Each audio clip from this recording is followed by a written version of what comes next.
By 1968, conglomerates like Gulf and Western, ITT, Litton, and especially LTV are celebrated as the most dynamic corporations in America, which brought the attention of the Federal Trade Commission.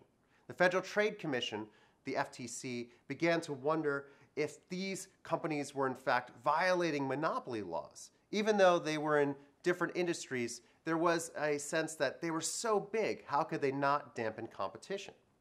And these government investigations could not have happened at a worse time. Because in fact, these conglomerates were not being run better. All their little business units were, the profits they were showing were not based on better operations, but based simply on better chicanery with the accounting, better financial restructuring. And this was the essence of how conglomerates appeared to be so profitable and so dynamic. For the first time, a major conglomerate, Litton, began to report a decline in revenues, which compelled Wall Street analysts, as the New York Times reported, to wonder if the interchangeability of management skills from one industry to another truly exists. Rather than miracles of management, perhaps conglomerates were only, quote, paper pyramids of finance.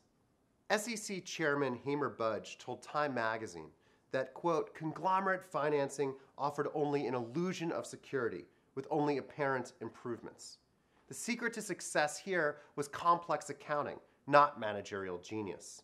And with the end of the 1960s bull market, stocks could no longer be swapped, bonds could no longer be issued, and suddenly the whole dance of debt was brought to an end. Ling, the sudden shift meant that he could no longer sell debt against his assets, and suddenly everything fell apart. It turned out in the end that the real danger of conglomerates was not their strength, but their weakness.